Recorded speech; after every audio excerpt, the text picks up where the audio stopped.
Hi there, folks. Welcome to the XR for Change Talk and Play. So we got a bunch of y'all jumping in here, the attendees streaming in. Thank y'all so much for joining us. Appreciate it. My name is Raul Carvajal. I'm the production manager at Games for Change. I'm also the festival producer, which we're really excited about bringing that program to y'all in July of this year in a virtual format, not through Zoom. But we'll have more details on that registration in the upcoming weeks. So we're excited there. But we're here for a talk and play tonight. I'm seeing everybody continuing to stream in, 38 folks so far. Awesome. Thank y'all so much for joining us. Just wanted to get y'all quickly acquainted with what you're seeing, right? So you should see on the bottom of your Zoom screen a chat button. If you click that, the chat menu will show up on the right side, and you should be able to message out to the rest of the community who's here. If you can, why don't you just tell us what country you're logging in from? We can test out that feature together.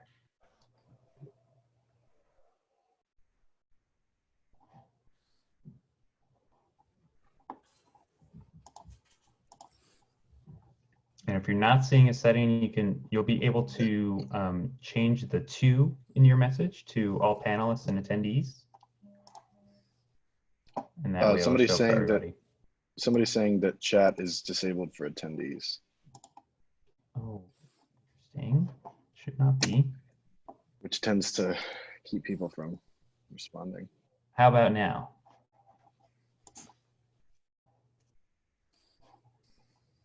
There we go. Bill, Philip, thanks. Welcome. Hello. Hi, everybody. Noel in NYC. Very good. Oh, Finland. Awesome. Brooklyn, Georgia, Colorado. Wow, amazing. It's late in Finland. It's late in Finland, huh? And Saudi Arabia. People staying up late for this. Well, thank y'all for joining. We all really appreciate it. So I'm just going to pitch this over to our president of Games for Change, who's the host of our session today. She's just going to give you some context for what we're doing here, what's brought us together, and we'll get started on this awesome mental health talk and play.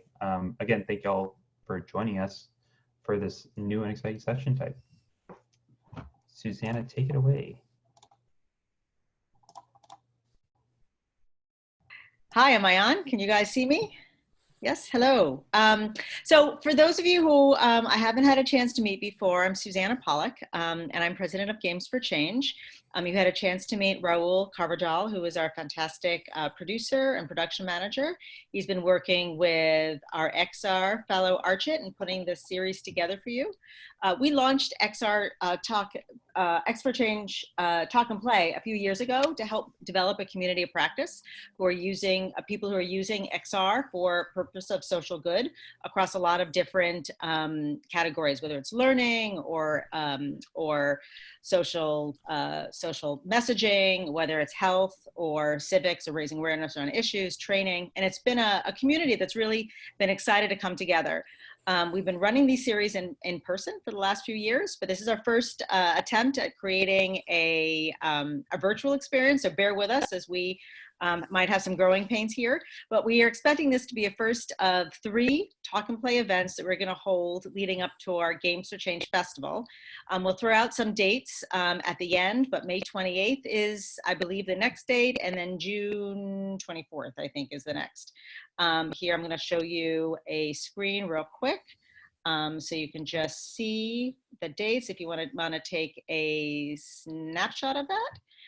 Here we are. So we're talking about XR for mental health today. On May 28th, we're going to talk about volumetric 3D capture in XR, and specifically about how we can experience content from historical speeches to art exhibitions. And as a real experiment, we're going to try to do that session in AltSpace. So it will be available both in VR and also in a 2D format. And we'll talk a little bit later about how that's going to work. And then we'll be back in this format on June 25th, where we have a conversations about ethics in XR. This all leads up to our Games to Change Festival, which I encourage you all to track. We'll send some information about that separately in our chat session, but we typically hold our Games to Change Festival in New York City. where we have a focus in addition to games and impact with XR and impact through our XR for Change Summit. This year, like the XR for Change Talk and Play series, we're going to hold this event virtual for the first time. And also for the first time, we're going to offer it for free. So we are hoping this is an opportunity for people from all over the world to come and listen to our live streams, check out the panels. We have incredible formats that we're going to be able to offer everyone, from sessions where you can meet the speakers, to you can meet funders, to you can meet each other. We have a virtual marketplace if you're interested in doing something like that. So I'm really excited about being able to bring this experience, right, to as many people as we can. So we'll share that information. I hope you can join us for that. Also, I want to introduce, I guess next would be Jesse Damiani, who is been acting as our curator for XR for Change since last year, since we had the chance to work with him there. Jesse is also helping curate this series for us and acting as a moderator. And he's working on our XR for Change content at the festival as well. So we've had a great opportunity to work with Jesse. So thank you for everything that you do, Jesse. And I'm going to hand this over to you to introduce the amazing panelists we have today. Thank you. Thank you so much. Yeah, so as has been mentioned, this is going to be a talk about mental health, which is obviously super important given what's going on, but is also important kind of looking back, which we're going to do a little bit of, and also looking forward. And because we're on a Zoom call, I'm going to have each of these panelists introduce themselves, just because then you get to kind of see their face in full speaker view. So I'm going to call them out, but then they'll have a chance to introduce themselves. So I'm just going immediately from my right on the screen. So Adam, if you could introduce yourself. Sure. Hi, everyone. My name is Adam Gazzaley. I'm a professor of neurology, psychiatry, and physiology at the University of California of San Francisco. And I am the executive director of a research center there called Neuroscape, and also the founder of a company called Kelli Interactive, which builds therapeutic video games. Thank you, Adam. Moving over to Sarah. Hi all, I'm Sarah Hill, coming to you from Columbia, Missouri in the Silicon Prairie. I'm the CEO of Healium, former journalist, covered a lot of trauma, and we have a product for stress management that's powered by your brain patterns and your heart rate inside spatial computing environments. And it's good to see everyone from all over the world in the chat. Thank you, Sarah. And now moving on to Kelli. Hi, everybody. My name is Dr. Kelli Dunlap. I'm a licensed clinical psychologist, and I practice here in Maryland. I also teach at American University's Game Lab as an adjunct professor, and I also am the program manager for Take This, which is the first mental health nonprofit dedicated to game players and game developers. Fantastic. And actually, Kelli, I'd love to kind of pick back up with you and kind of propel this conversation, because I want to take a moment to talk about what's this transition that's happening with the 2D video game world, or the flat video game world, the 3D, but and moving into immersive worlds. How are folks thinking about using all the lessons we've learned from the flat game world and translating those into the immersive world as it relates to mental health? I was going to say, as a game designer or as a mental health practitioner, because those are two really different answers. Well, I'd love to hear both, actually, if you wouldn't mind. Sure. So as a practitioner, it's really hard to get a lot of therapists to even try video games, much less do something more advanced like a VR or an AR, unless they are very, very specific for like exposure therapy at the VA. A lot of clinicians, like, tech isn't their thing, and that's okay. But it does create some interesting challenges, especially when the people that we're seeing, I primarily see children and teenagers, like that's their world, that's their language. And so there is kind of a barrier there that I'm working with several other amazing clinicians to kind of like break down a bit and bring therapists into the 21st century in terms of, games and technology can be beneficial to us, as we're definitely seeing right now.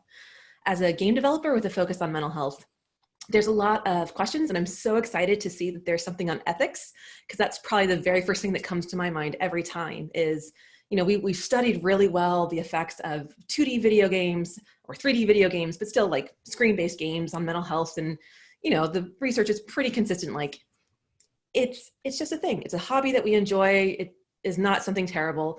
And we're pretty okay with that.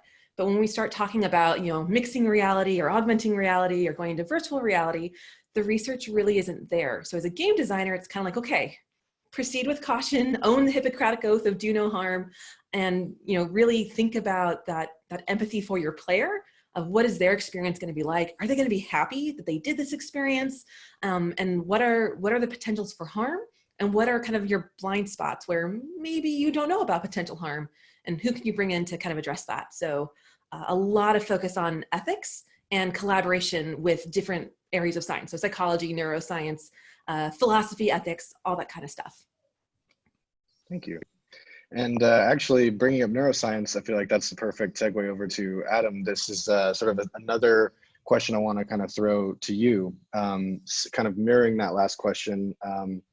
What are we seeing in terms of this translation from the flat game world to the immersive game world, and how that relates to mental health?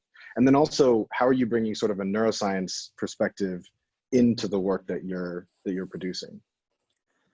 Sure. So, there's a lot we don't know about this. It is an active area of research, and both from the neuroscience perspective and its mental health benefits. And the real question is, what is the additional value and benefits that you gain from going from two-dimensional, flat screen experience to one that's immersive from both a sensory and even motor perspective, right? Being able to move in it. And so we have really great hypotheses of why that would be better, why presence and immersion creates more powerful experiences, and why that might drive greater plasticity. But the evidence is actually pretty slim. And by evidence, I mean like a direct comparison, like here's a treatment in this format, here's a treatment in that format. But that's what we're going to start seeing a lot more of. We have one paper in VR, although we've been working at our center at UCSF on it for several years, but we have one where what we did was we exposed a group of participants to an attention challenge on a 2D screen and one in a VR, in a head-mounted display, and we recorded EEG during that. So there's not all that many studies out there that record brain activity during virtual experiences, and especially compare them. We actually did that both in the US and with a colleague in China. That's also, I think, pretty rare, and something we're proud of is to do parallel studies in different countries, which everything is controlled the same way. And the results were exactly the same. So essentially we replicated the finding that attentional deployment, whether you're looking at the behavioral performance on the attention challenge or the neural signature of attention across multiple different domains, is enhanced in the virtual reality experience compared to the more traditional 2D visualization of it. So that was exciting. I think it wasn't shocking. If you've ever been in VR, you could tell that you get pulled in and you are probably paying greater attention, but it's not enough to think it, you have to show it. And so we're pretty proud of that study. It was just published not even a month ago in Journal of Cognitive Neuroscience. Well, congrats on that. And Sarah, speaking of that sort of practical, in the weeds experience, this is something that you've been working with for a number of years now, and have seen the sort of direct relation between these technologies and improvement in mental health. I'd love to take a quick step back with you, because your story into the sort of XR mental health space itself is, I think, really salient for this conversation. So I'd love if you could give like a quick background on that, and then share a little bit about what you've been seeing as other folks have been using Healium to kind of get a deeper understanding of their own mental health and sort of facilitate different states. Yeah, and just like Adam said, before I get back into our background, you can see it on a brain map. A 29-channel EEG on a full cap, you can watch their brain changing, not permanently, but temporarily, their brain patterns shift inside a VR experience. Their slow activity in their brain goes down or goes up, their fast activity goes down. You see changes in areas associated with positivity. So I don't think there's any question, 900 published studies on the therapeutic use cases of VR and also AR as well. And we've been doing a lot of work, research in the work of not just VR, but also AR. and how you see it change live in real time on brain maps. And not only that, but engagement rates of do people want to go back into that experience again compared to flat 2D media and then AR or VR. But to your question, as far as my background, I was a television journalist, covered a lot of trauma for about 20 years. Rapes, murders, homicides. We went in the aftermath of the tsunami in Sri Lanka and Indonesia. And ultimately, that media diet, if you will, made me sick, as it does a lot of people. I started out of the blue, have panic attacks, and ultimately needed to get away from the police scanner that I was working by every day, and get out that life's dirt that's in your brain in the form of shifting your media diet. And so that was how Healium was born. It is a way, it's mental health hygiene, the way to get out that's life's dirt. And not only that, but have the ability to see your feelings through consumer wearables. You can plug in via an EEG headband or a smartwatch for your heart rate. And you can not only see those feelings, but know that they have power to control things, not only in the virtual world, but the real world as well. And I don't know about you, but the last few months, people feel out of control. We're not focused because our working memory is down. And so, we all need to be looking at a variety of tools, not just Healium, but having a real conversation about mental health hygiene, because, we don't need to just wash our hands, we need to wash our brains, and find some ways, drugless ways, drugless solutions that can downshift our nervous system in a way that will not make us sick from all the negative fiber that we're constantly putting into ourselves from the news, and everything else that we're consuming right now. So my background is a storyteller and an interactive storyteller, and my co-founder, Dr. Jeff Tarrant, he's our science guy. And when you put a game designer, developer, a neurofeedback specialist, psychologist, and a storyteller together, that's what we do and what we create. Fantastic, thank you. And just as we move forward, a couple notes. First, I'm going to leave like a tiny little window space in case another panelist wants to kind of piggyback off of something somebody else said. We're in sort of an odd format, so you might kind of get a sense that there's a little, a moment or two of Zoom crickets, but we're going to get through it. I want to make sure that everybody can ping pong where that's possible. Secondly, and more importantly, Skip has joined us. So I would love for Skip, if you could just take a brief moment to introduce yourself and your work.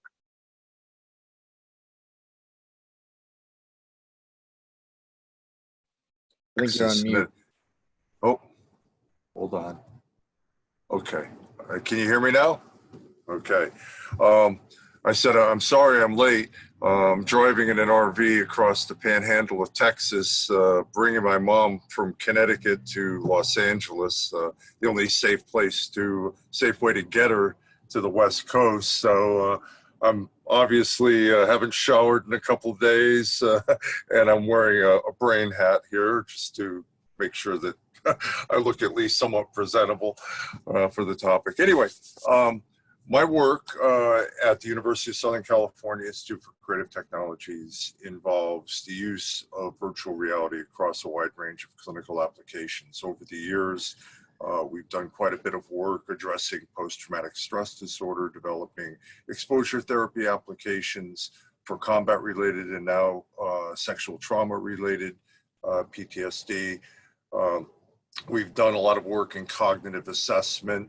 One of the projects right now that I'm working on with an outside company is a virtual classroom for assessing cognitive function attention processes in children with ADHD, work that dovetails quite nicely with Adam's work. We're more focused on the assessment end of things, built a virtual classroom where we can put a child in an immersive classroom, have them focus on a task that appears on a blackboard or whiteboard. Meanwhile, we can systematically present distractions in the classroom and measure their cognitive performance as well as their head turning and distractibility. Just like an aircraft simulator tests and trains piloting abilities, we have a classroom simulator if you will, for assessing this function in children. We've done a lot of work in physical therapy and occupational therapy with game-based rehab apps. And then finally, the last little bit on our work involves the use of artificially intelligent virtual agents. This is a big area that our center, the Institute for Creative Technologies, has focused on since 1999 when the center started. And it's really about making virtual humans that you can interact with for a variety of purposes.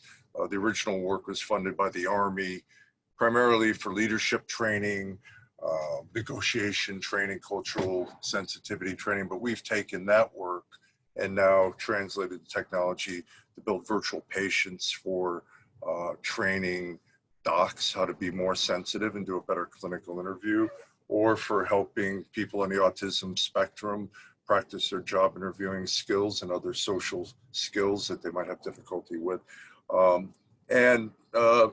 We built a couple of healthcare support agents that not only can run online on a web-based solution, one that is called Ask Ari, which is a mental health wellness app that's released now across the USC campus, where you can ask questions of a virtual agent about loneliness, depression, this, that, and the other, and the character engages you in a dialogue and refers you to resources online. So we've done a number of things like that. We have a mobile app now we're doing for the Army. Similarly, a wellness app where you engage with a character and the character asks you questions, learns about you, keeps track of your Fitbit or your Apple Watch, the activity, the sleep, and so on. So generally, our work has focused since 1995 on clinical applications for the use of VR and AR. Amazing, thank you. And while we're sort of right off, you know, we've just heard you kind of talk about this, and I don't want to get lost in the weeds of this. Maybe just a kind of a quick sort of commentary or thoughts. But what is it like right now? I can't imagine there's many people in your position who are driving across the country. What are you witnessing related to the landscape of just being out in America right now? Well, I'm shocked at the lack of any face mask protection. I don't think from the time I've driven I went down from Pennsylvania through Illinois, to Ohio, Illinois, Indiana, Missouri, Oklahoma, and now in Texas, I might have seen 3 or 4 face masks. I don't know whether it's just whatever it is. But I've noticed that the roads are pretty clear, mostly trucks on the road, but there are people driving and so on. I thought I'd see a lot more mobile homes, you know, or RVs, people who travel that way, because that was essentially the rationale for moving my 86-year-old mom. I didn't want to put her on a plane. This is like a mobile social distancing platform, but I have to keep her occupied, like you would if you were bringing children on a long trip, you know. I have to keep her engaged. She's very active-minded. So, but anyway, you know, it's actually a good time to drive cross country. You know, I wear my mask whenever. The only time I go anywhere is to go in to get gas or to pick up some chow somewhere. I'm wearing my mask. But well, thank you for doing that. I don't think people quite process that wearing the mask is largely an endeavor for other people. They think like, oh, I'm fine, I'm cool, I don't need it. And it's like, no, you just seem like really rude and selfish.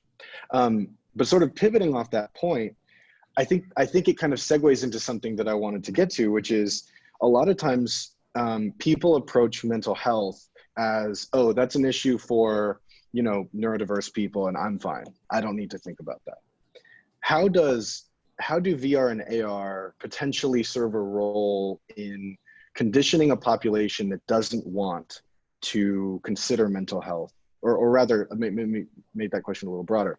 Does VR and AR, or do VR and AR play a role in sort of creating that connection, creating that invitation to being conscious about mental health? And by the way, Skip was the most recent one talking, and Skip, if you have a thought, please feel free to share. But this is meant for the whole room. Just once you've finished a thought to any of you, just leave a little space and then somebody else can jump in.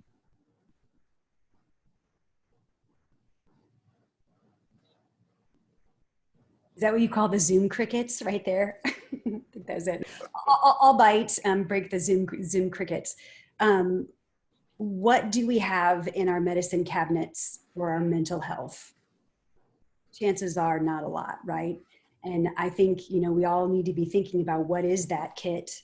What's that thing that you do, just like brushing your teeth, for your body, but also for your mind?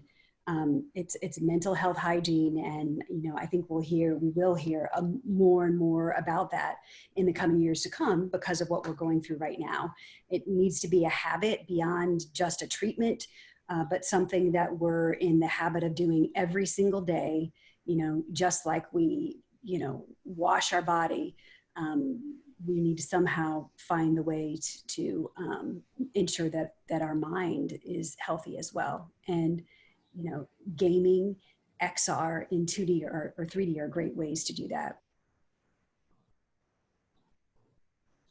Maybe I'll add a little bit, just sort of riff off of that and say that, I've written about this and think about this topic all the time, about where does like mental health as a clinical entity exist and differentiate itself from everyone trying to be the best version of themselves and be mentally awake and healthy and thriving. And there's no fine line, right? And that's something that all you have to do is pick up a DSM and look at how it's changed over the years and realize that even our diagnostic criteria sway in the wind all the time. And so I think that, just a different way of answering your question and thinking about it is that as we have solutions that are less dangerous, like certain drugs are and certain other treatments that have, lots of side effects, it will put pressure on that reality that we want everyone to have better attention and better control of their mood and better sleep and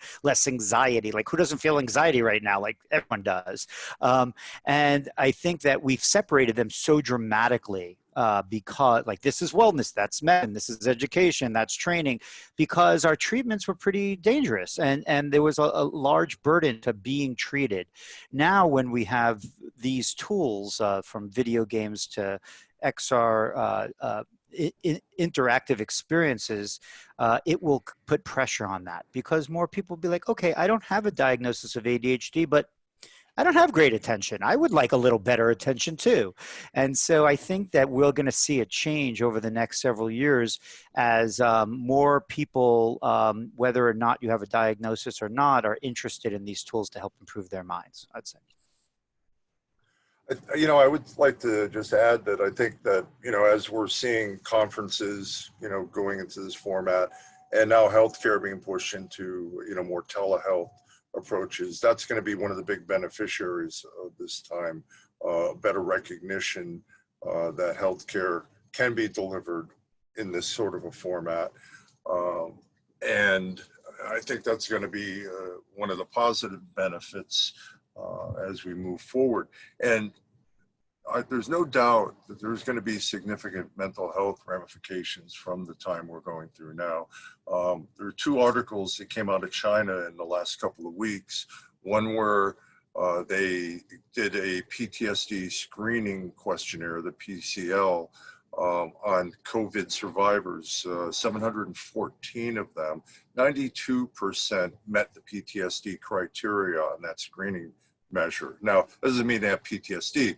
They're just showing the symptoms that probably anybody that has gone through a stressful event would endorse at that time. If those symptoms endure and don't diminish within 30 days, 60 days, that's when you start to look at it seriously as a PTSD issue. As well, another study from China on healthcare providers showed very high elevations in depression and anxiety and other self-report of psychological issues, difficulty sleeping, and so on. And, if you look at I'm doing a little bit of work in suicide prevention, the literature shows nurses and physicians have a much higher suicide rate than the general population.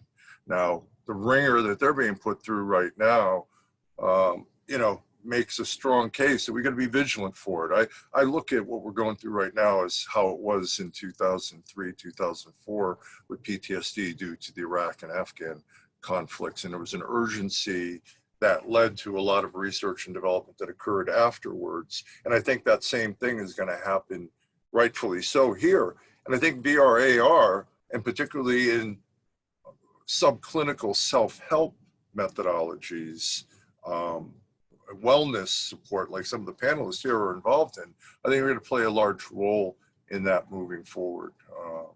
You know, the stigma is going to be a little bit less towards doing things that help you develop a mindful attitude or mindset, or deal with depression in certain ways, to reduce anxiety with meditation and so on. So I think we're, you know, the technological delivery of these kinds of healthcare applications is going to see a sharp spike once we get over the initial crisis.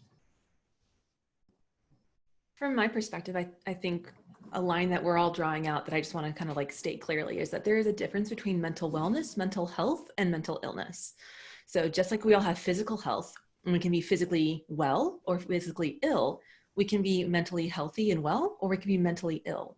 And it's important to distinguish that, because we use the term mental health to encompass all of those things. And so I think being aware of that kind of taxonomy and breaking it apart, because in my job, I deal with mental illness, not necessarily mental wellness, although that is where I'm trying to move people to.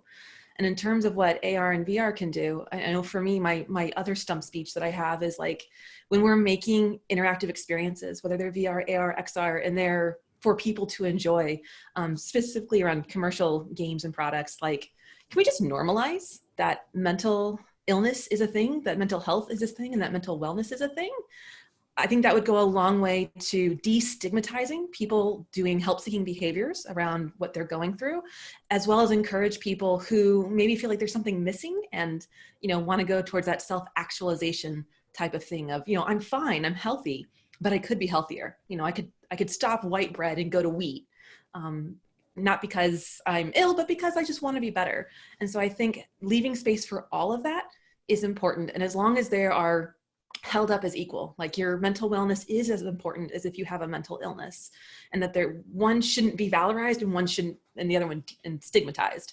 The way, like, we don't do that well, we do it a little bit with physical health. Never mind, I'll take that back. But that's my dream, is that we can use the tech that we have, especially something as flashy and interesting and eye-catching as, you know, XR, to go like, hey, this is normal. This is something that everyone deals with at some point, you know, whether themselves or someone they know. So let's just normalize it.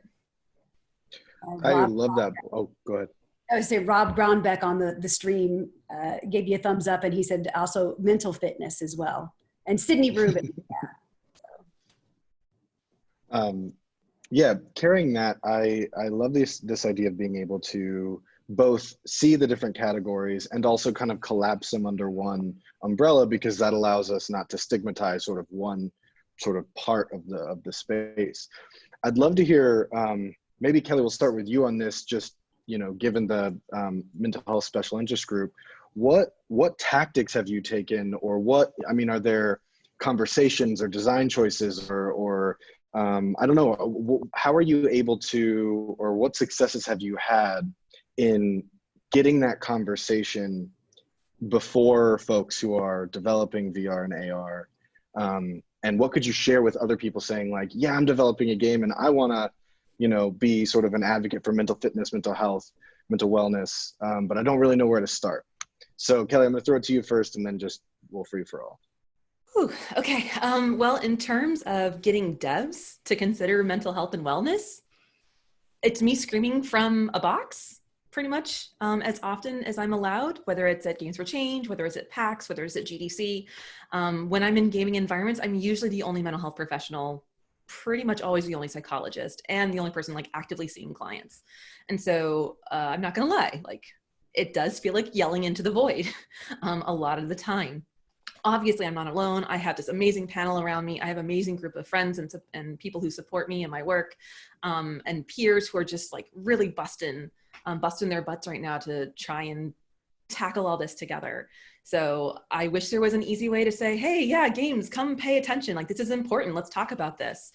It is not super easy at this point. And I think a lot of it has to do with kind of the background between games and mental health. Like, if there was a discipline that told me everything that I do makes people into murderers and then like stigmatizes an entire population that consumes it, wouldn't really want to work with them either. So I think there's a lot that needs to be done on the psych side to become more like accepting, hey, games are here. And if you're not paying attention to them, if you're not paying attention to tech, like, you're missing out on something that's really important to a large swath of clients, and that's only going to grow. So I think it's important from that perspective, and to just keep trying, keep ranting as much as I physically can, and encouraging other people to stand up and do the same. I'm a part of a couple groups where they're all clinicians and they all want to use games in some way. Maybe they're apps, maybe they're Xbox games. Some of them are like, virtual reality, augmented reality. And so there is this new like generation of clinicians coming up who are looking for tools to help their clients in a language that their clients are native to. And so I think if we can make sure that ethically we're all good, and that, the tools are there and we help therapists learn how to use them. Because let me tell you, every therapist I know going to telehealth in a week or less, brains were exploding. And it was really, really hard, even for just something like Zoom. So supporting the mental health professionals, not just in like, hey, here's a tool, but rather, hey, this is a tool, this is how we use it, and this is how you can adapt it, and this is how we can bring it into your therapy, would be a huge help. And I think too, just to play off with that, is increasing the communication loop between the designers, the developers, the clinicians, and the storytellers. Isra Rob is asking this very question about how you develop that communication loop. And one example of what can happen when you don't have that communication loop. When we were first starting, we created an experience on top of a beautiful bluff. We thought it was a beautiful bluff. But then we went back to see what it did on brain maps after people watched it. We were surprised, and why isn't it shifting in the way we wanted? Well, that beautiful bluff, the clinicians told us, is they were scared they were going to fall off. They were scared of heights. So, developing that language, I thought it was a beautiful bluff as a storyteller and a technologist, but it has very different meanings. And just when you're writing those stories, how you have to be cognizant of certain words and trigger words that, we as the layperson writing for media without a science background would never know how to do that. So I think it's, really fascinating to sit around a table and create AR, VR content with not just an editor or storyteller, but neurofeedback specialists, psychologists, game designers, wearable, manufacturers. And I myself have learned a lot from those conversations.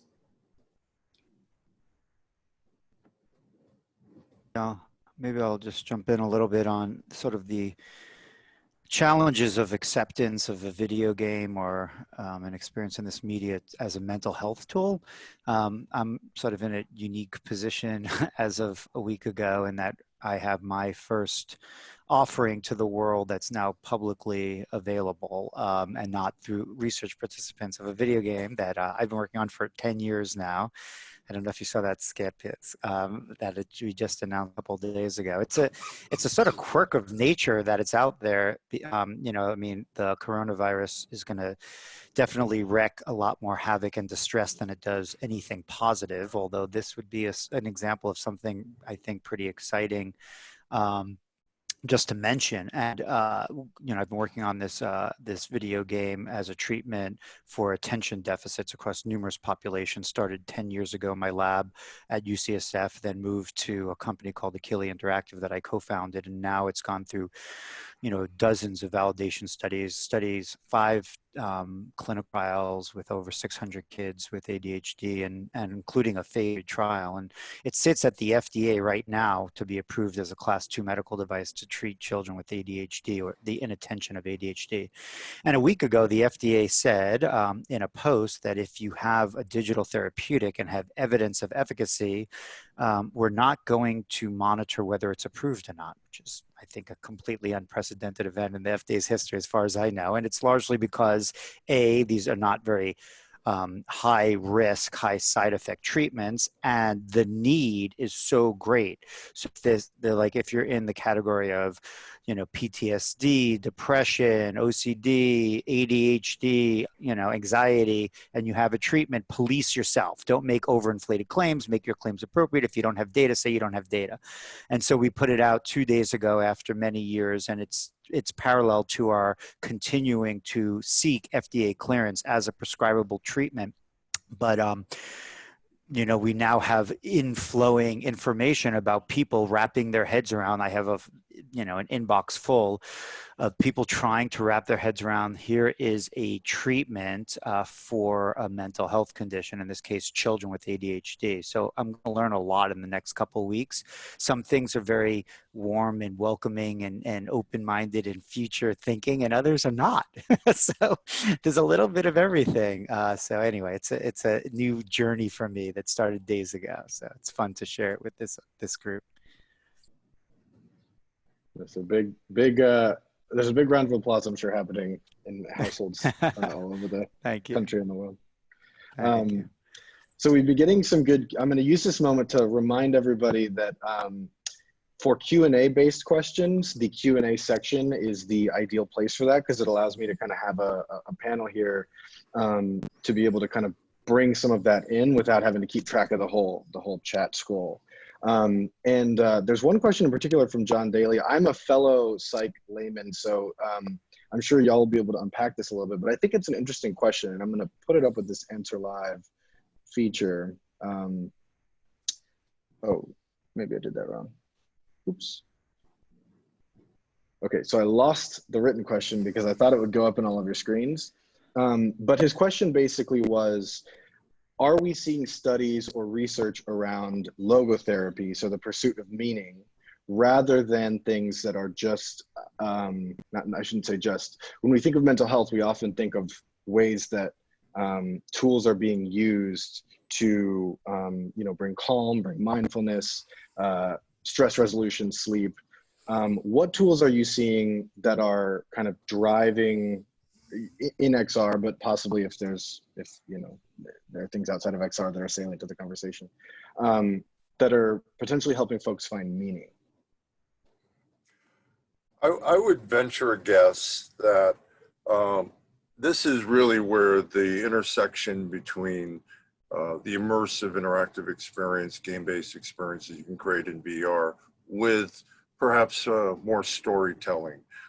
I've seen some folks doing ethical dilemma research where instead of reading a paragraph about some ethical dilemma and making decisions, you're actually in the ethical dilemma and you have to make a decision. The trolley example, where you have to pick whether you're going to have one child die or 50 elderly adults, depending on the way the train goes, all of that kind of stuff. I would say that as storytelling continues to evolve, just like with any form of media, a good book, a good movie, there's a stimulus that goes on there that may support reflection. And depending on how you structure those stories, the difference between passively observing a movie or sitting and reading a book, now you get to interact. Now you get to be in a place. You get to make decisions, and those decisions may have an impact on what happens next. And maybe you can take a step back and make a different decision and see how the situation would unfold. And I think that's grist for the mill in terms of being a spur for self-reflection, decision-making, and understanding what's important. This is where the media is going to go beyond. I think we'll have positive health and, you know, existential benefit, but I wouldn't call it mental health. I would call it like, you know, what Kelli had said earlier, differentiating, you know, somebody with a mental health condition versus somebody who wants to be better. I think we'll see more of that as this art evolves a little further. I think the one limitation, and I'll shut up here, is that up until the last few years, you had to have a computer, or you had to be technically capable to really enjoy VR. Now with, you know, essentially virtual reality iPods, you know, with standalones, that is going to drive more adoption and make it more available, and that'll reduce some of the barriers. So then there may be a more favorable marketplace for people to make the investment to build these kinds of narrative experiences that are designed for self-understanding and growth and so on.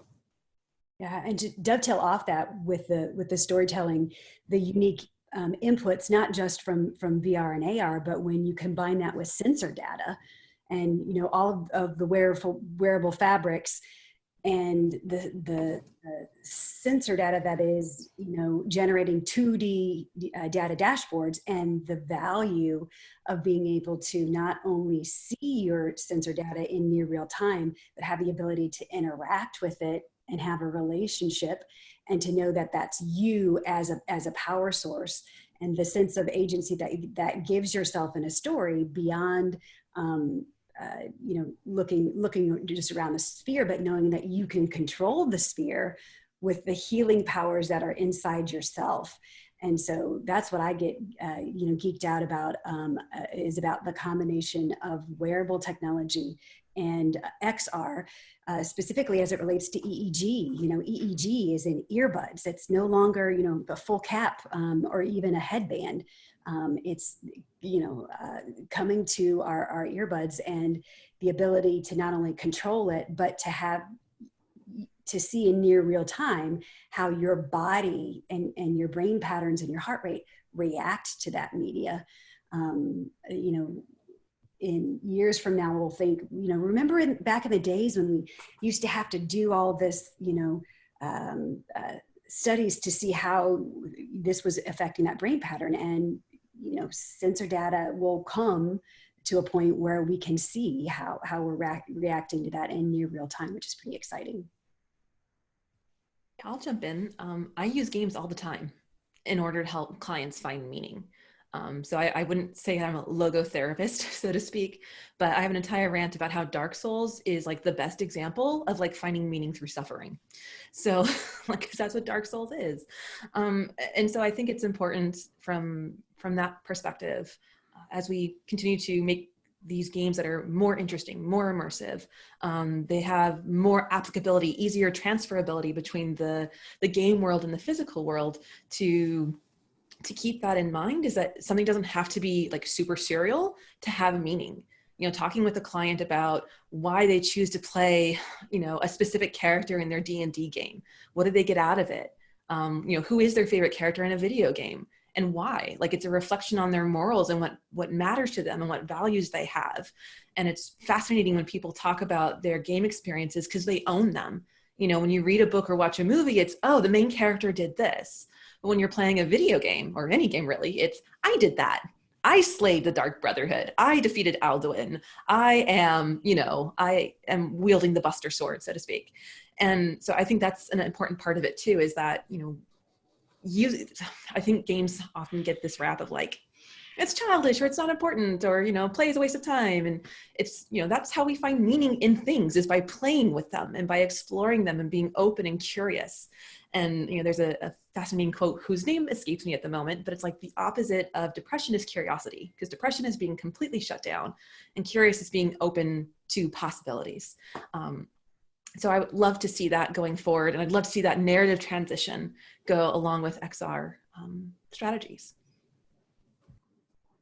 Maybe I'll just jump in and, you know, beyond all that is achievable with video games, I think that there's some unique opportunities to create meaning and even like full out transformational moments and experiences with XR. And I think it's exciting. It's part of the future. I don't think we're fully there yet, but when you can see, hear, smell, and feel and move in environments that are created to give you a different perspective on things that are just not accessible in the real world, like what it's like to be an interconnected tree as part of a forest, or all sorts of things that are just not, they're not deliverable as content. They're experiences that we don't have access to in reality. I'm really intrigued by those particular things. I mean, maybe I'm a bit of a science fiction geek, so I spend a lot of time ruminating on the future, but I believe that that is just becoming accessible, especially with multi-sensory experiences. So that's another look at this view of how to create meaning and perspective shifting moments with this technology. We've also seen a good bit of work on empathy.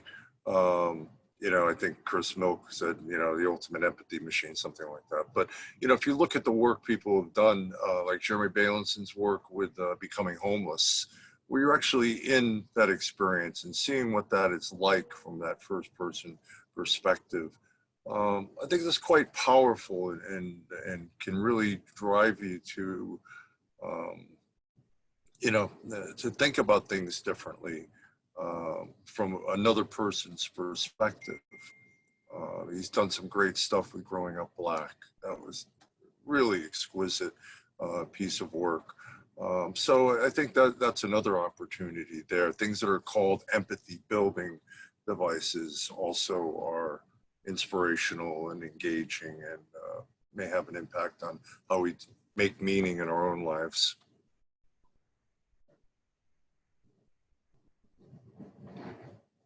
It's funny, by the way, the cue of the muted microphone to see like, is anybody going to add something?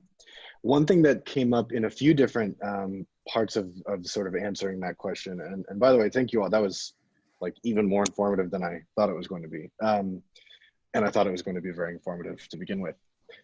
A bunch of you have brought up these adjacent technologies. Skip, you brought up artificial intelligence. Sarah, you brought up biometrics. What are we seeing, and Adam, obviously multi-sensory experiences, what are we seeing coming down the pike, and maybe even already here, but only used in clinical or research settings, that you think are going to be integral to furthering the sort of broad bucket field of mental health, alongside XR, or even things that might even be looped into the sort of category of XR at one point in the future? Maybe I'll jump in and start that off. Anyone that knows me or have heard me speak before knows I'm obsessed with this concept of closed loop experiences and closed loop systems in general. Everything that we develop at Neuroscape, at Kelli, at SenSync, any of the entities that I work with or started are almost completely closed loop technologies. By that, I mean that all of the elements of your experience, and this is obviously what we're not capable of getting all the way there yet, but the vision is that what you see and hear and feel and your rewards and your challenges are all guided in real time based upon your own state. And that state is just now becoming accessible to us with sensor technology and signal processing and machine learning that allow us to understand, like, not the content of what's going on in your mind, but the stress, the mood, your attention, these elements that allow you to create a very personalized, targeted experience. And I believe that as we continue to advance those type of systems that involve both sensor technology and signal processing, and also integrating that data with the output technology like VR, AR, we will be able to have even a greater impact on people in terms of improving their mental health and other aspects of their physical health. And also more personalized and more enjoyable, engaging experiences. So that's what I'm so excited about, is the nexus of all of those fields, creating that personalized experience.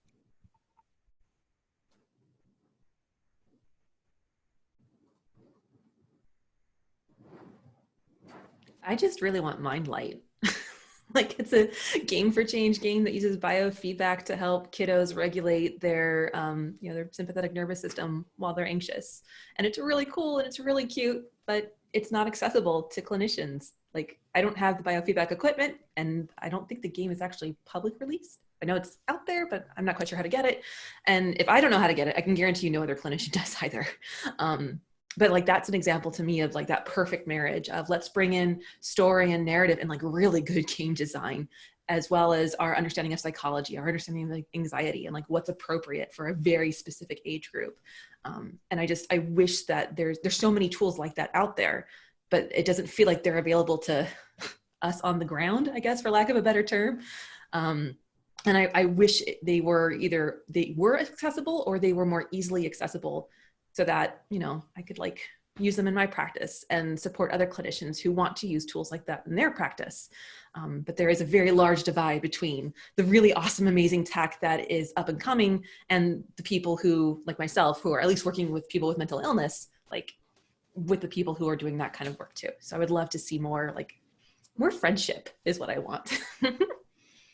And I think too, you know, going forward, there are 250 million wearables out there in the market that are currently tools.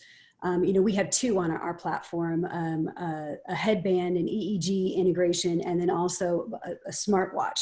But all of those tools are biofeedback, neurofeedback devices that, you know, have the ability to control spatial computing environments. And so maybe it's not so much, you know, what's the new hardware out there, but leveraging the existing things we already have on our bodies to use them as a data source. Yeah, I think Sandy Pentland coined the term reality mining, and it draws on these type of wearable devices, but also your activity in terms of where you go with your phone, and things that can rapidly become scary if there aren't proper controls on privacy concerns, and you don't want people mapping your whole life that way. But I think to get a better self-understanding, we're going to be able to leverage all these different things. And when I mentioned AI, part of the vision I would like to aspire to moving forward is to have your own personal assistant that it quantifies all these activities that you engage in, that you check in with regularly, and actually learns about who you are, that may at some point in time be able to step up and give you some actionable advice at a certain time, or give you a comforting word. And a lot of people, that sounds creepy. For me, it's like, nah, I could use a little help now and then with a little algorithm. in a nice form, a nice virtual form. So I look forward to those days with all privacy concerns.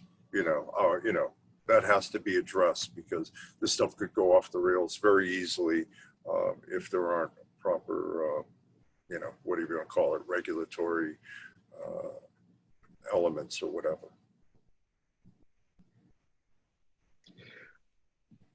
Looking a little bit underneath the regulatory elements, and again, this is for all of you. What are the practices that aspiring creators, researchers, fill in the blank, that in your experience has shown you that we really need to bear in mind as it relates to user privacy, user security, ethical treatment, both in experiences and around how their data is used? What type of words would you share to these aspiring folks? I would say be transparent about what you don't know. In our shop at Healium, we work with data ethicists and also with a group called xrsi.org. It's a new nonprofit that's seeking to be of assistance to early stage companies to help them answer some of those data questions that they don't know, specifically as it relates to biometric data. And if you're like Healium is using biometric data as an input source, we're not capturing any kind of that data in the app. It's being destroyed right now, primarily because we don't have all of those questions answered. So there are groups out there, and I would encourage you to look at xrsi.org who are trying to pair creators with data ethicists and get those questions answered now, before their companies grow. And they have a large pool of biometric data and with GDPR and HIPAA and the California privacy law, those aren't things that a young company can navigate themselves. So I think it's just being transparent and, maybe adding a consultant for those early stage companies as a data ethicist. Yeah, there's this concept of nothing about us without us, which stems from the disability community. So if you're building something for a specific population, say individuals with autism or some people with separation anxiety, they need to be part of that core design. Because if they're not, one, your product's not going to be good. And two, you're going to miss a bunch of things that they're going to be able to point out to you and to correct. So having that expertise by experience like they have, as well as expertise by like schooling, lots and lots of debt, having both of those people at the table for what you are doing is critically important. Definitely ethics, all the ethics. I remember the first time I was making a game and I realized that I didn't have to go to the IRB in order to test something. My mind was blown. Like as a psychologist, I can barely hand someone a survey that says, do you like ice cream, without running it past the review board for ethics. And so the idea that I could make a game about surviving sexual assault and there doesn't have to be any kind of review towards it. There doesn't have to be any kind of ethical check. Like it keeps me up at night. I'm not going to lie. It does bother me a great deal. And so again, it comes down to that idea of, making sure that your team is interdisciplinary and that you have people who are from different backgrounds because they're going to see things that you're going to miss. I know I have that when I'm making my games and I have someone come in from like just a different background to say, hey, have you thought about, hey, you know what? You don't have a colorblind mode in your game. Why not? Like, oh, I guess I didn't think about that. It's not something that directly affects me, so it's just not on my mind. But then I put one in and it's a better product because of it. So yes, friendshipping and check yourself and think like, would I want grandma to do this? Would I want this to happen to my dear grandmother? And if not, like, maybe start thinking about the ethics of what you're doing. Just as a quick resource, the IEEE produced 2 volumes of ethical guidelines, really crowdsourced, called Ethically Aligned Design. You punch that in on Google or whatever search engine, you'll find those 2 volumes. I mean, it's just, I think about 250 folks contributed to it. And it's every kind of a element that you might want to think about in terms of, the future of this kind of technology and ethical issues. It's almost too much. And so we've been slimming it down. There'll be a smaller paper with some key targeted areas that'll be coming out shortly. But if you really go in for this stuff, those are really 2 freely available PDFs that are just about anything you can imagine somebody has written about in these volumes. Maybe I'll just add one thing. My experience now of like 10 years of working with game developers, being a scientist and seeing teams of scientists and artists and musicians and storytellers and developers work together. I echo the need for multidisciplinary collaborative teams, but I've also seen a lot of people talk and not listen to each other, not listen to the other person. And I think that, it's very aspirational to have a multidisciplinary team, but it's also like, I've sat in rooms multiple times and watched scientists feel like they know the best because they're the scientists. They know the literature on the population, and the game designer feels like, well, I know how to build something fun. And neither of them are wrong, but unless they open their minds to how the other person's experience is going to help them have a different perspective, then it doesn't matter if you have a multidisciplinary team. So my encouragement is always to like really practice listening and being open to the fact that someone in a totally different field than yours can help you with your own, expertise, which is interesting. And then I'd say the other thing that I always encourage is to, and this is not always easy to embrace, to fields where you build and then you put it out there. And there's nothing wrong with that as long as you balance what you're doing with what you're claiming.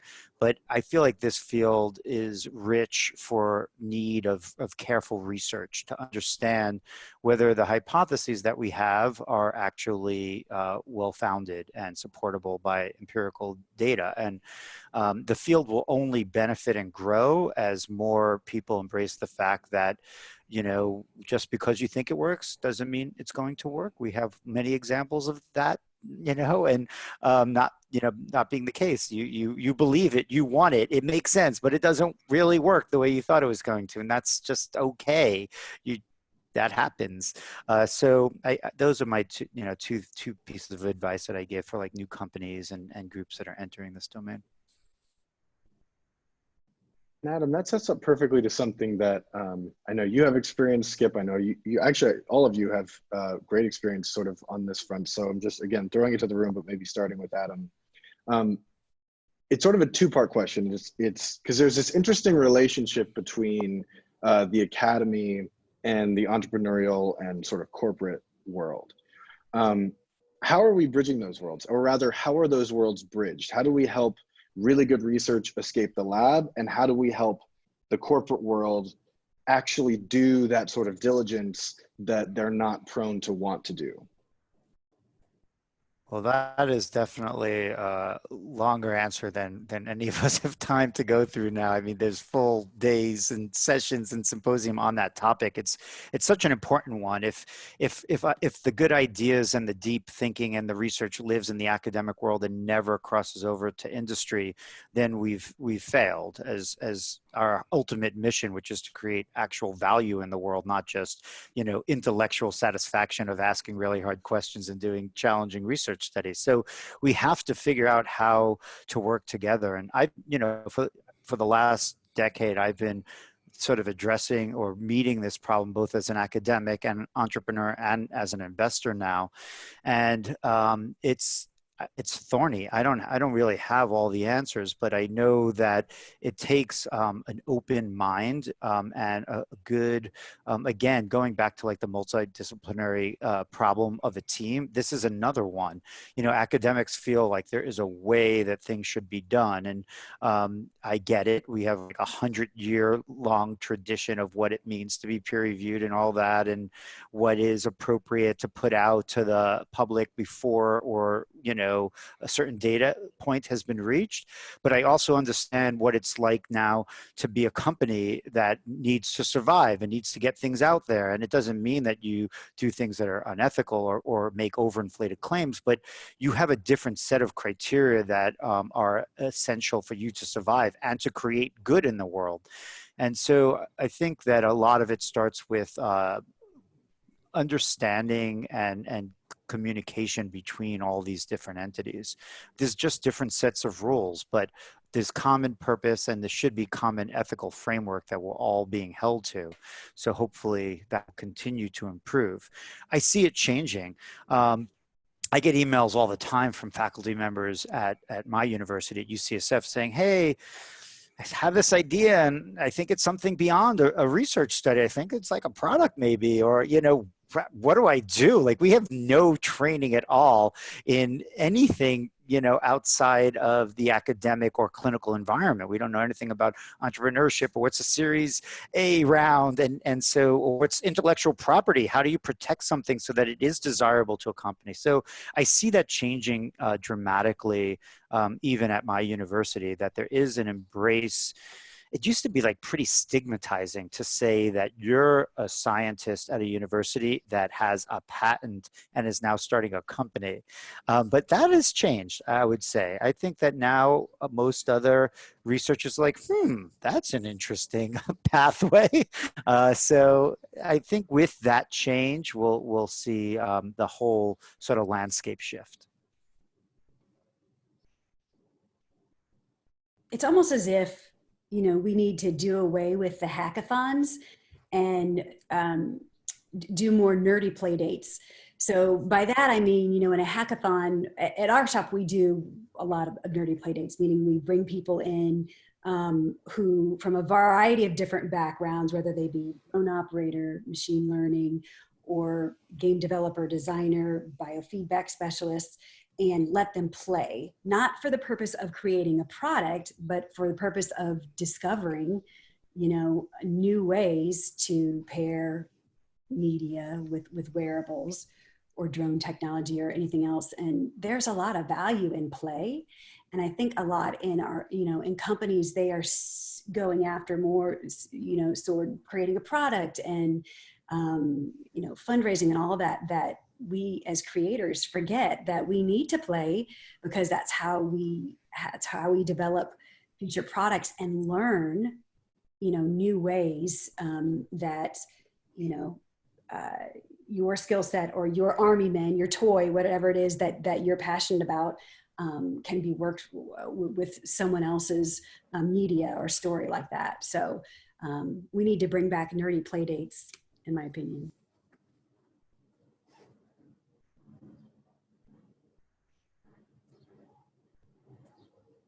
Well, I cannot argue with the idea of nerdy play dates. That sounds like a very good way to spend an evening. I guess this is sort of a nerdy play date. I want to make some time, because the questions from the crowd, we have such an engaged crowd. I mean, such a testament to the community that Games for Change has built, because it's like, wow, we're getting some crazy good questions. So I want to make time for those. So I'm going to segue over to that direction. And I think one that would be really great to kick off with from anonymous attendee is, have you ever used VR to help people understand each other's mental health? Not me personally, not VR, but definitely the use of media, definitely the use of technology. The one that instantly jumps out into my mind is the game Hellblade: Senua's Sacrifice.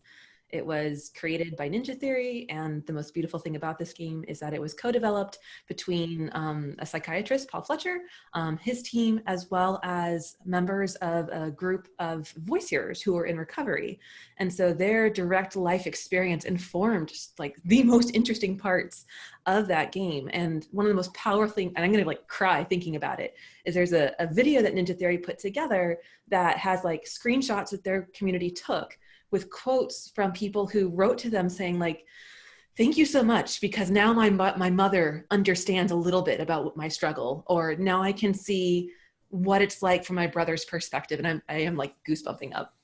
And so I think if we can do that with something like a 2D, I mean, it's a 3D game, but a flat screen game, I have really high hopes for what it would be like to simulate something like that, to give someone, I don't want to say the lived experience, because I think sometimes we can get into like mental health tourism and, like pity parties and like, I spent 5 minutes in this simulation and I know what it's like to be in solitary confinement. That's obviously not what we're going for, but that spark of insight, that spark of understanding, when you already care, but you're trying to understand, that to me is where like the real opportunity lies. And that's where I hope we go.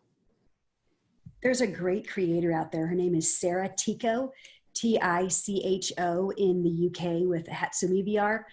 Follow what she's doing. Pain and emotions, they're rarely understood, sometimes impossible to see or measure. And so what she's doing is using drawing, painting, and collage as well to try to make those invisible feelings visible. And that's, again, Sarah Ticho, Ticho, from Hatsumi VR.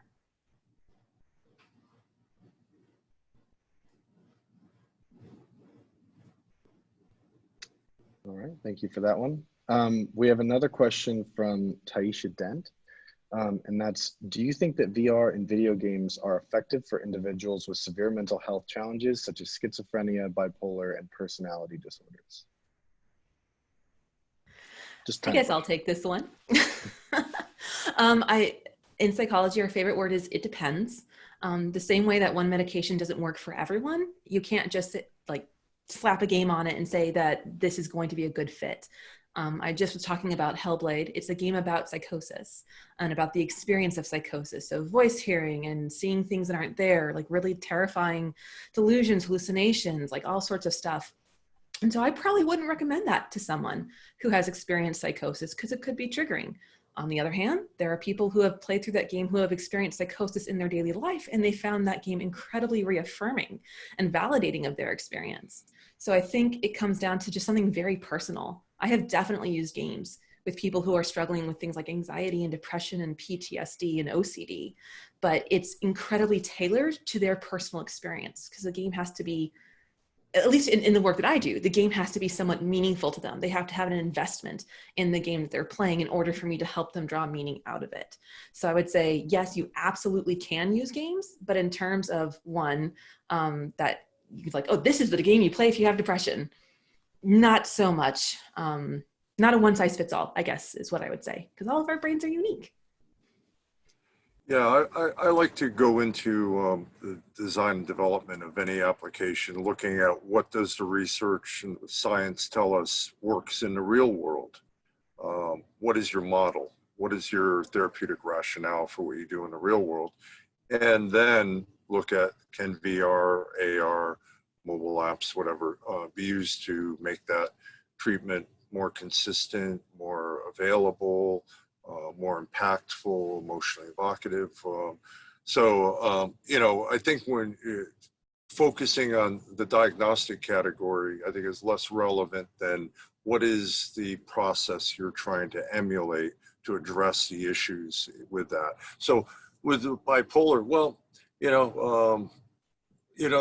know of some good work with sort of learning self-compassion by body swapping that's being done in the UK right now, and it's like a way to learn how to be more compassionate with yourself by observing yourself soothing a child in distress. Mel Slater is involved in it, Chris Bruin, Denise Falconer. Anyway, these folks are looking at those things, but they're operating from a premise or theoretical model that informs what we do without any technology. So I think for any of those areas, I mean, I remember in the 90s, people said, oh, you never put somebody with schizophrenia in a virtual reality world. Anybody with impaired reality testing, they can't do it. Well, that's not so much the case. And there's been a number of good cognitive studies done looking at executive function in a VR environment with people with schizophrenia, not people that are decompensated, but people that have this condition, but that's not a treatment for them. You've got, I mean, treating these major mental health conditions, and particularly with personality disorders, where, those are probably one of the more recalcitrant health conditions to address in the real world.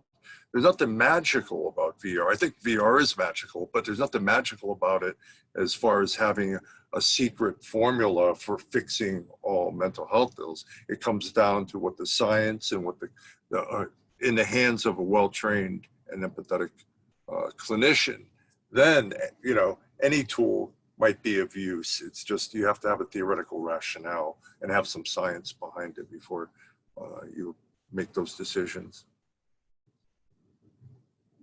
Yeah, and I'll just piggyback off of that. I can tell you, having somebody who is afraid of flying, putting them in a VR simulator is a lot cheaper than having them buy plane tickets and then have a panic attack at the airport and leaving. But that's because the affordance that the VR gives is more economical. It's more powerful. It's the same thing with someone who has combat-related PTSD. It would be unethical for me to suggest that my client go back to Iraq and find the field where he was mortared and experience explosions. I would never do that. I would get in a lot of trouble. But in a VR experience, you have the ability to put someone back in that moment and then fine tune, tweak the amount of distress they can take. And then like Skip said, having the clinician there. So don't just send someone to the experience and go okay, have fun. It's more about how are you using this to help them through that process. And that processing is if there is magic, that's the magical part. And that VR and XR have the chance to really enhance that in ways that physical reality sometimes really limits us.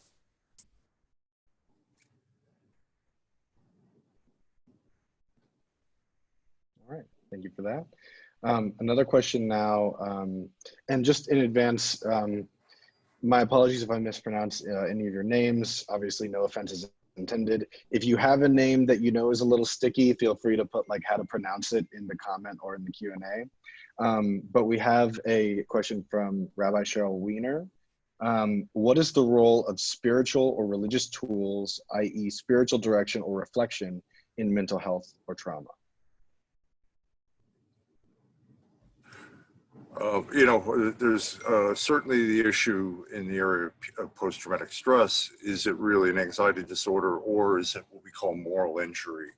And that some people really didn't go through a self-threatening event like getting shot at or seeing their friend die or something like that, but they've engaged in something that they believe may be a violation of their ethical code.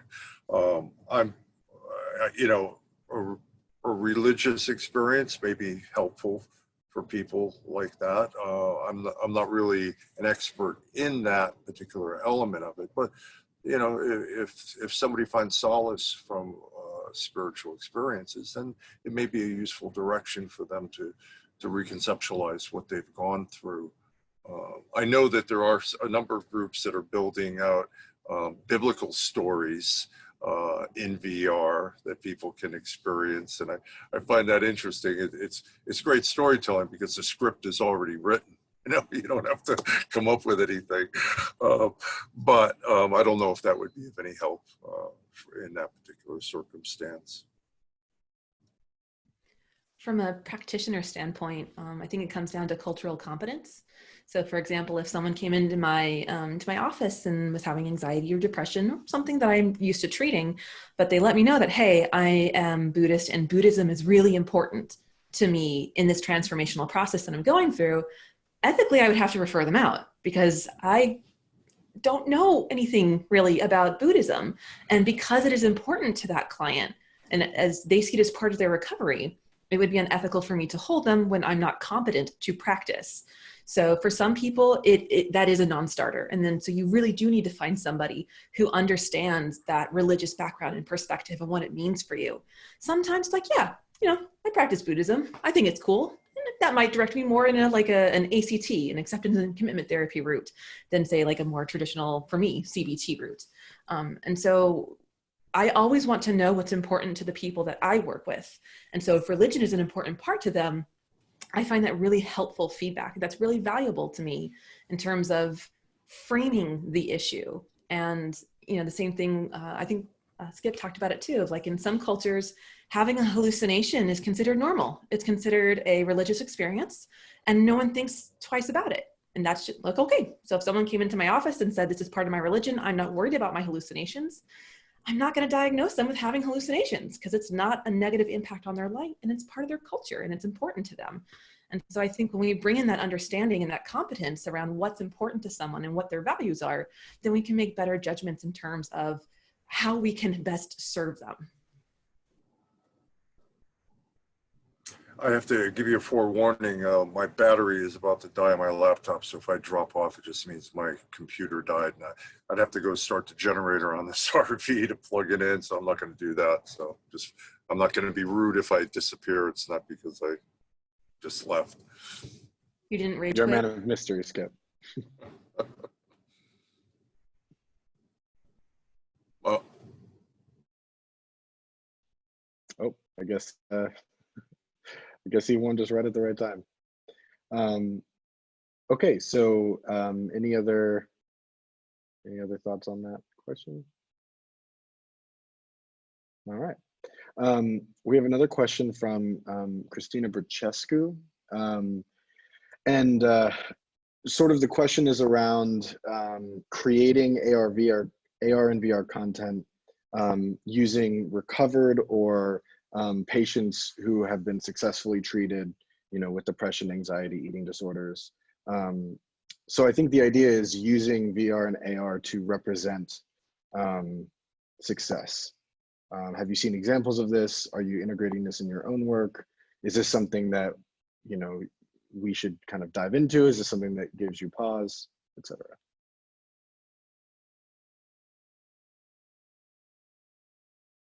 Just to make sure I understand the question, the idea is to create an environment that helps to encourage the outcome. So seeing what a successful resolution of a problem looks and feels like, so that you can embody that as a goal. Is that's what the question is?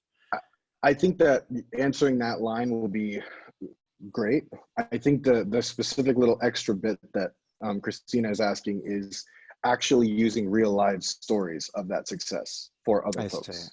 But then presenting it in this format as opposed to like watching a video of someone. Exactly. I haven't heard of it. Maybe someone else on one of the other panels have. I think it's really interesting, and it could be a really powerful way of, embodying your eventual future self that you want to be, act as a motivator and a sort of a grounding approach. I haven't heard of it. I think it is very creative and interesting. We've dipped our toe in the water in a little bit with that. So we're doing a project right now with a chronic pain patient who paints. And he very much wanted to have the sensation that he was inside his paintings.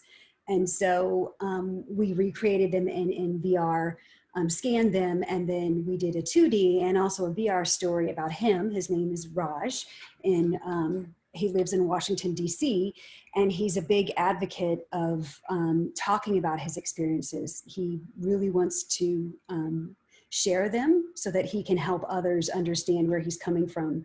And so this experience that we created for him allows him to be inside his paintings that he created, his world.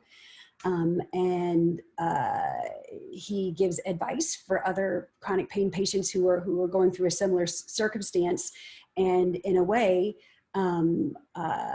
normalizes some of what we as people who have not been socially isolated for a very long time, what he's been experiencing for decades. So, Raj, because of his like 25 chronic conditions, because of that, he has had to sequester himself so that he wouldn't get sick for decades. And he's been doing that for decades. So he talks a lot about, here's what you need to know about being socially isolated inside the experience, where he's looking at some of his paintings. But I think it's important for, at their comfort level, if the person wants to share their story, it should be their opportunity to share. But I think, we as storytellers and creators need to be sensitive to the fact that not everybody wants to share their story. And they, it's totally up to them, not necessarily the people who are doing it.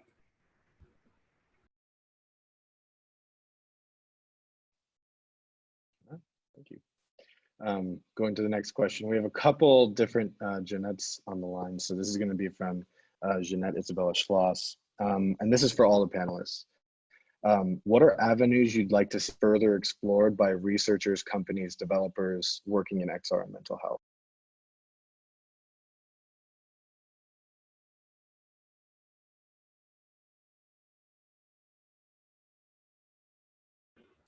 I'm an EEG nerd. So the intersection of EEG, biometric story, and, using your own body's electricity as an input that allows you to become more, self-aware of your emotions. So I think there's so many ways that, wearable data can be seen not as a diagnostic tool, but as a self-awareness tool and a reminder that we have power. We have control and agency over whatever it is that we're going through, even when our real world seems out of control. Our thoughts still have that power. So I would love to see more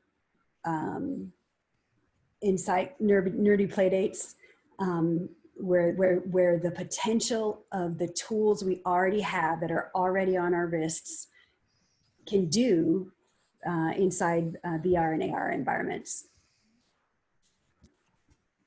Maybe I'll close with a shocker and just try to keep our minds healthy and active when we sign off.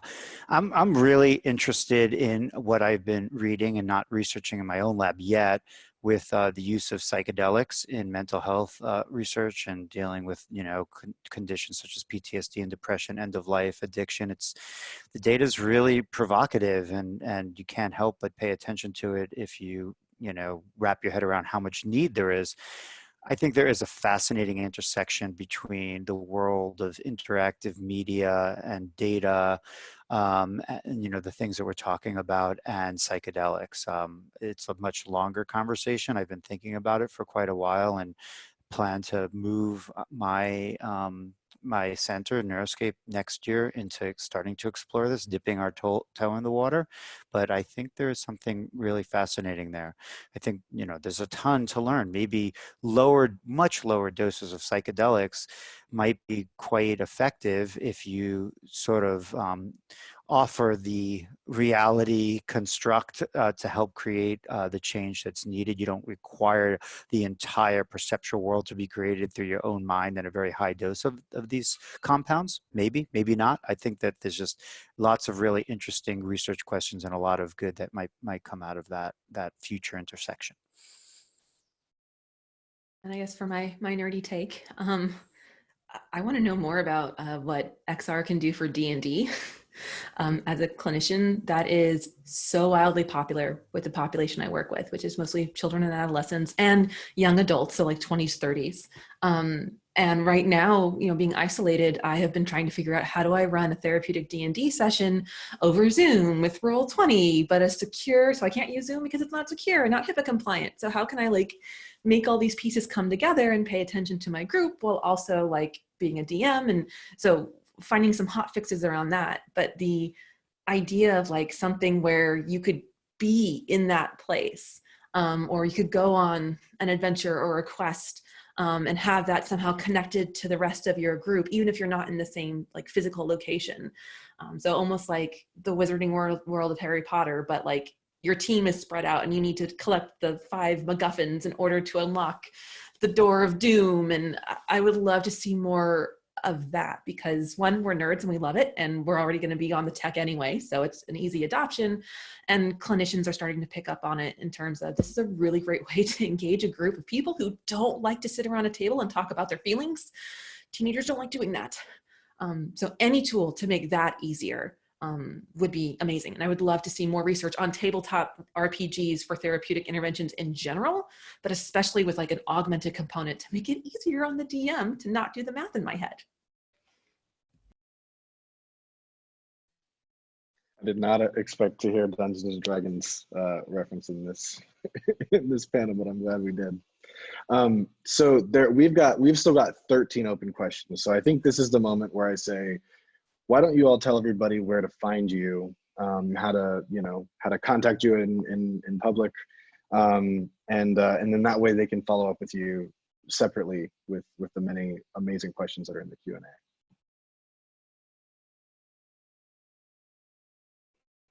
I guess I'll start since I started the first intro. I would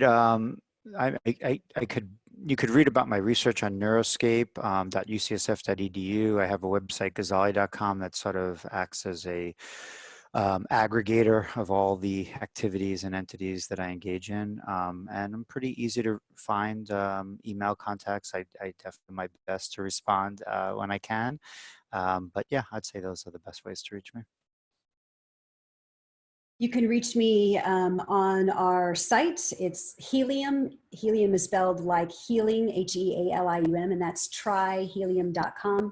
We have a science section there. We have 3 peer-reviewed journals on how VR and AR affects physiology.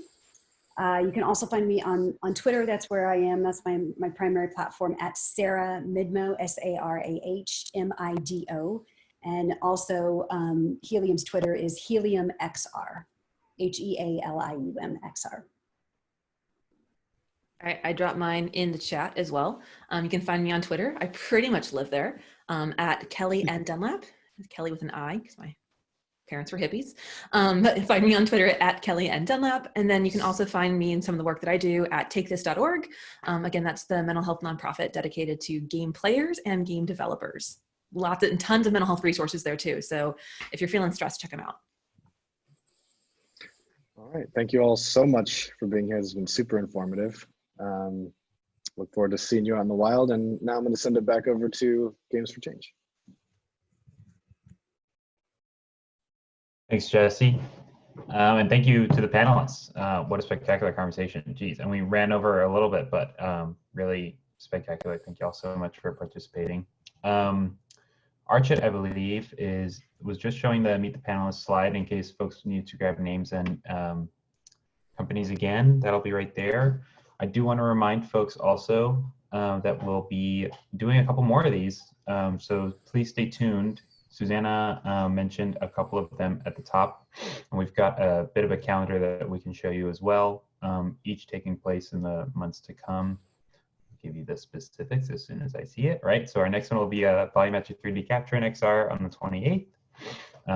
That'll be in AltSpace, which we mentioned as part of Jesse Damiani's Tech Talk series. So we're really excited to be collaborating there. And then we'll be doing panel on ethics in XR on the 25th of June. Glad to hear that we already got into lots of ethical discussion today. So certainly a great way to kick off. And then of course, this is all sort of content that's super relevant to the XR for Change Summit and the Games for Change Festival, which will be happening in July from the 14th through 16th. So if you're interested in any of these subjects and connecting with any of the community members that you've seen here, certainly look for more information on that particular event at festival.gamesforchange.org. I want to reiterate, this is being recorded, so we'll certainly send folks links to this, and we'll also try to include in that message some more of the links that were shared in the chat, just so that y'all have those resources.